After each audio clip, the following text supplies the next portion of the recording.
كانت عملية تقشير خلايا الجلد الميتة فعالة للغاية في الصغر، ولكن مع التقدم في السن تتباطأ هذه العملية، ومع تقدمنا في العمر يقل إفراز الزيوت في بشرتنا، مما يؤدي إلى تباطؤ عملية تقشير خلايا الجلد الميتة وظهور خلايا صحية، مسببة مشاكل عديدة من جفاف البشرة وحب الشباب وانسداد المسام وتقشرها وبهتانها. لذا، لمساعدة البشرة على تقشير نفسها، نلجأ إلى التقشير. أهلاً بكم في قناتي. اليوم سنتعلم كيفية تقشير البشرة. لماذا نقشر البشرة؟ نقشرها للتخلص من خلايا الجلد الميتة المتراكمة على سطحها، ولتنظيف المسام المسدودة، وإزالة الأوساخ والدهون المتراكمة التي تسد المسام.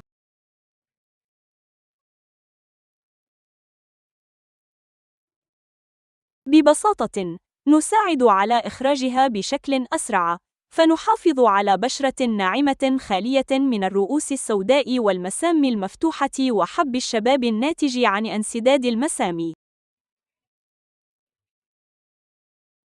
اليوم لدي لكم مقشر رائع. هذا المقشر سينظف بشرتكم ويمنحها إشراقة رائعة. سيزيل كل الأوساخ من البشرة، وعندما تتخلصون من خلايا الجلد الميتة، ستظهر بشرة جديدة.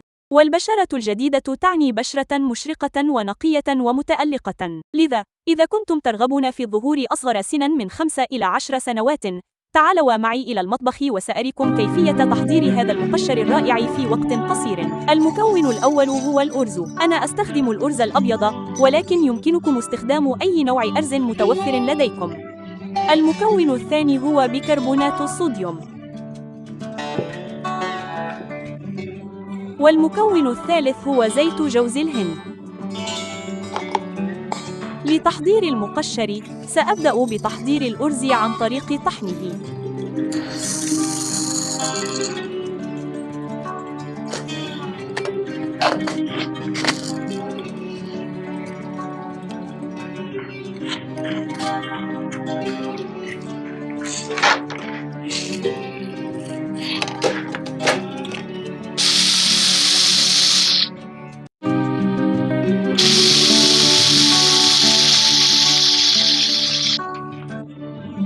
وهذا هو الأرز المطحون. الآن يمكننا طحن الأرز وحفظه في الثلاجة في وعاء جاف لمدة 6 أشهر أو أكثر. حسناً، عند طحن الأرز يجب أن يكون قوامه بهذا الشكل.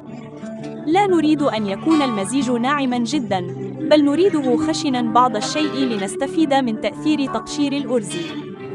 لنلقي نظرة أخرى على المكونات.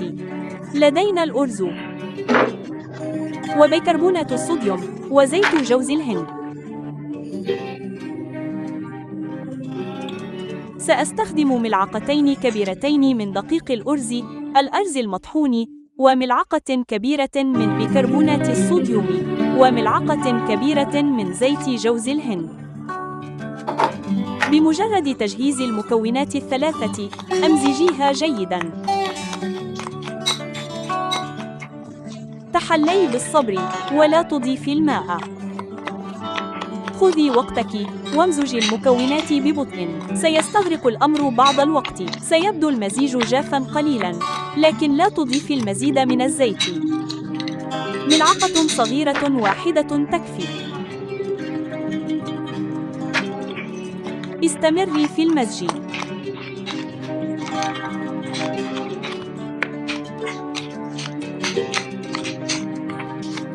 كما ترين، أصبح المزيج جاهزاً.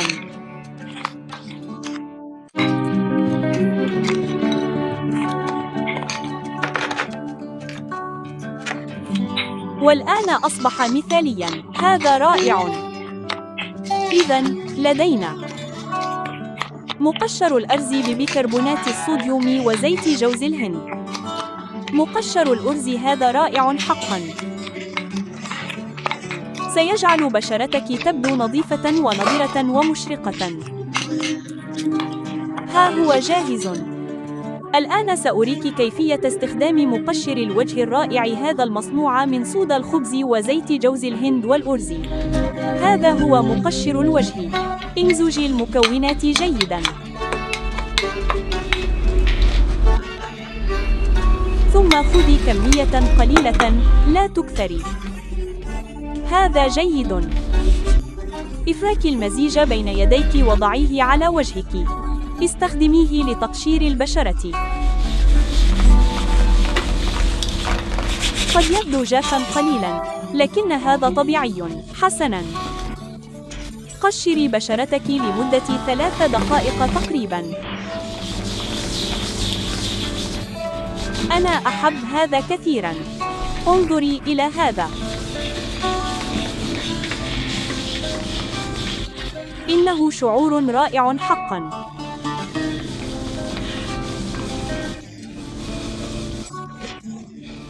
صودا الخبز وزيت جوز الهند والأرز هي مزيج مثالي لبشرتك.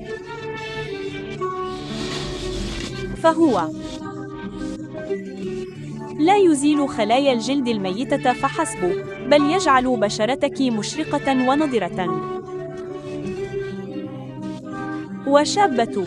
لا يمكنك إيجاد أفضل من ذلك. أميل إلى استخدام كمية كبيرة من صودا الخبز وزيت جوز الهند على وجهي لأن النتيجة واضحة. في الواقع، هذه القاعدة من مفضلاتي. بمجرد استخدام صودا الخبز وزيت جوز الهند، ستصبح بشرتك رائعة. وعند إضافة الأرز، ستبدين أصغر سناً لأن الأرز غني بفوائد البشرة، وستبهرين بفعالية هذا المقشر.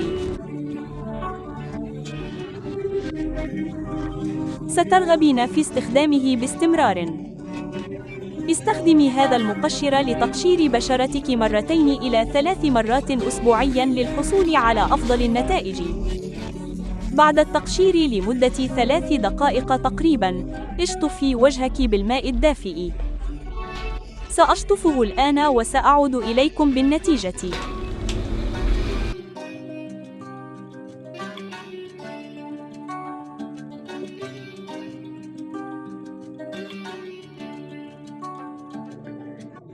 لنلقي نظرة على فوائد المكونات. أول مكون لدينا هو الأرز.